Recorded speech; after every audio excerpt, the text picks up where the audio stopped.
நம்ம கவலையை எல்லோரிடமும் சொல்பவரா? நமக்கு தாங்க இந்த பதிவு. நம்மள பலரை பேரை கவனிச்சிருக்கோம். அவங்களுக்கு கவலைன்னா உடனே ஃப்ரெண்டுக்கிட்ட எல்லாருக்கிட்டையும் அவங்க கவலையை சொல்லி ஆறுதல் அடைவாங்க. இது அவங்களுக்கு அது ஒரு திருப்தியாக இருக்கிற மாதிரி இருக்கும். ஆனால் எல்லாருமே அப்படி எடுத்துக்க மாட்டாங்க இல்லையா? இதை பற்றி தான் ஒரு சின்ன அலசல், கதையுடன் அலசல். ஹாய், நான் உங்கள் யோகா பாமா நந்தகோபால் பேசுகிறேன். அனைவரும் சிறப்பாக இருக்கிறீர்களா? அனைவரும் மிகவும் சிறப்பாக இருப்பீர்கள். என்னுடைய சேனல் சப்ஸ்கிரைப் பண்ணுங்கள், லைக் அண்ட் ஷேர். ஓகே. ஒரு ஊரில் ஒரு கணவன் மனைவி இருந்தாருங்க. வாழ்ந்துக்கிட்டு வந்தாங்களா. அவனுக்கு கணவனுக்கு ஒரு கெட்ட பழக்கம். எதை எடுத்தாலும் ஒரு கவலைன்னா 10 பேர்கிட்ட 10 ஃப்ரெண்டுக்கிட்ட எல்லாருக்கிட்டையும் அழைச்சி பேசிட்டு அவர் ஆறுதல் அடைகிறதா அவருக்கு ஒரு நினப்பு. ஆனால் அவங்க மனைவி சொல்லுவாங்க, வேணாங்க அப்படி சொல்லாதீங்க, எல்லாரும் ஒரே மாதிரி இருக்க மாட்டாங்க, நமக்குன்னு இறக்கப்படுறவங்க தான் நமக்கு அதை மாதிரி இது பண்ணுவாங்கன்னு சொன்னால் இவர் கேட்குறதே இல்லை.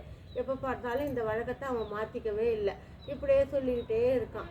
ஒரு நாள் என்ன பண்ணாங்க, கணவனும் மனைவியும் கடற்கரைக்கு போகிறாங்க. கடற்கரைக்கு போய் உட்காந்து ஒரு இடத்துல வேடிக்கை பார்த்துக்கிட்டு இருக்காங்க. அப்பொழுது அலைகளை பார்த்துக்கிட்டு இருந்திருக்காங்களா. அப்போ கொஞ்சம் தூரத்தில் ஒரு சின்ன பையன் ஒரு மணல் வீடு கட்டி விளையாண்டுட்டு இருந்தான். அவங்களுடைய பெற்றோர்கள் இன்னும் கொஞ்சம் தூரத்தில் உட்கார்ந்துருந்தாங்க. இவன் அழகாக சின்ன கையால் சின்ன மண்ணெல்லாம் எடுத்து அழகழகாக வீடு கட்டி அதுக்குள்ளே ஒரு விளக்க வச்சு இது பண்ணிவிட்டு அவன் அழகை பார்த்து ரசிச்சுட்டு, சரி அவங்க தாய் தந்தையரை போய் கூப்பிட்டுட்டு காட்டலான்ட்டு அவங்க அப்பா கிட்ட போகிறான். அப்பா அம்மாவை கூப்பிட போகிறப்ப கூப்பிட்டுட்டு வர்றப்ப அந்த வழியாக ஹார்ஸ் ரைட்லாம் போகும் இல்லையா கடற்கரையில். அதை இப்போ ஹார்ஸ் ரைடு ஒன்று போகுது. கரெக்டாக இவன் மணல் வீட்டை இடிச்சிட்டு போயிடுது. இடிச்சு பொண்ணு அந்த பையன் ஒடியாரான். தாய் தந்தைகள்கிட்ட கூட காட்ட முடியலையே நம்ம வீடுன்னு சொல்லி ஒவ்வொன்று கவிழ்ந்து விட்டு அழுகிறான். அழுகிறத பார்த்து பக்கத்தில் இருக்கிறவங்களாம் ஒவ்வொருத்தங்க, இது என்னடா இவன் இப்படி அழுகிறானேன்னு சொல்லி ஒருத்தங்க சொல்கிறாங்க. ஒருத்தங்க, ஐயோ சின்ன குழந்தை மணல் வீடு கட்டிச்சு, அவங்க அப்பா அம்மா கூட பார்க்க முடியல அதனால் அழுகுறான்ட்டு ஒருத்தங்க பரிதாபப்பட்டாங்க. ஒருத்தர், இவன் என்னடா இந்த மண்ணு வீட்டுக்கு போய் இப்படி பண்ணுறானே, எரிச்சல் அடைகிறானே அப்படின்னு சொல்லி ஒருத்தங்க பண்ணாங்க. இது மாதிரி பல பேரும் பல விதங்களாக பேசின உடனே இந்த உட்கார்ந்துருந்தாங்க இல்லையா, இந்த தாய் தந்தையரும் அதே மாதிரி பார்த்துக்கிட்டே இருந்தாங்க.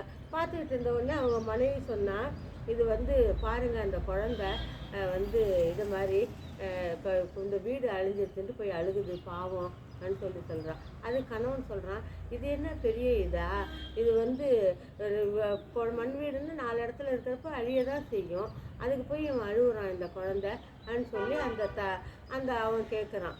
அவன் கேட்குற உடனே ஒருத்தங்க இதை மாதிரி இது ஒவ்வொருத்தங்க ஒவ்வொரு இதில் சொன்னாங்களா. அப்போ தான் அந்த மனைவி கேட்குறா, ஏங்க நீங்கள் இப்போ உங்களுடைய இதே மாதிரி தாங்க நம்ம உங்களுடைய கவலையும் நீங்கள் போய் ஒருத்தங்க கிட்ட சொல்வீங்க. ஒருத்தங்க நம்ம மேலே பரிதாபப்பட்டவங்க ஐயோ பாவம்னு சொல்லுவாங்க. ஒருத்தவங்க நம்ம மேலே போராமப்படுறவங்க நல்லா வேணும் இவனுக்குன்னு சொல்லுவாங்க. சில பேர் அதை பெருசு பண்ணி விடுவாங்க. இதை மாதிரி ஆளுங்க தாங்க நமக்கு அதிகமாக இருப்பாங்க. அதனால் நம்ம கவலைப்படுறதோ குறையிறது கிடையாது. நம்ம கவலைக்கும் சொல்யூஷனுக்கு அதுக்கு ஒரு தீர்வும் கிடைக்காது. நம்மள மேலே பரிதாபப்படுற ஒரு சில பேர் தான் அந்த கவலையை ஏற்று நமக்கு உரிய தீர்வை சொல்லுவாங்க. அதனால் எல்லாருக்கிட்டையும் சொல்லணுங்கிறது நம்ம கவலையே அவசியம் இல்லை. நம்ம மேலே யாரை தீர்வை நமக்கு நல்லா கொடுக்குறாங்களோ அவங்கக்கிட்ட மாத்திரம் சொன்னால் போதும். புரியுதா? இதே மாதிரி தான் நம்மளுடைய கவலைகளையும் நம்ம ஒவ்வொருத்தங்களும் ஒவ்வொரு மாதிரி பேசுகிற மாதிரி வச்சுக்கக்கூடாது. நமக்கு உரியவங்க கிட்ட சொல்லுங்கள், அதை திருத்துக்கலாம். புரிகிறதா? நன்றி, வணக்கம்.